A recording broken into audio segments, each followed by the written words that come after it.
طبعا هذا يكون الفطوري والغداء اليوم. يومية كالعادة. اليوم عبرت الساعة 12:30 هسه. حضرت كل شي. هذا سبيناخ مع بيضتين خفقته زين، ما بي ملح، بس قليل من الفلفل الأسود يعجبني والخيار. وهذا فنل يجي مثل طوبة بنهايته شبند على شكل شبند أخضر.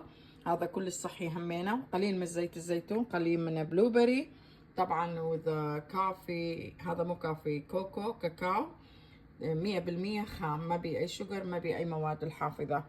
طبعا البروتين موجود ويا البيض وسبيناغ، الحديد والكوكمبر، الخيار والفنل، هذا كله الياف هذولا، وبي شويه فاكهه بلوبري وزيتون وياه. هذا يكون اكلي اليوم، الفطور اليوم.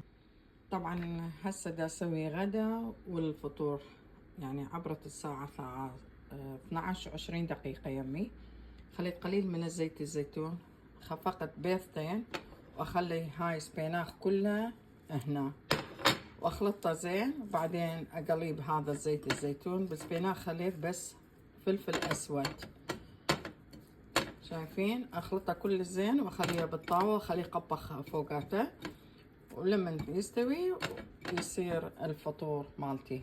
شايفين؟ هذا بيضتين اخفقه زين، بعدين اخليه بهالطاوه.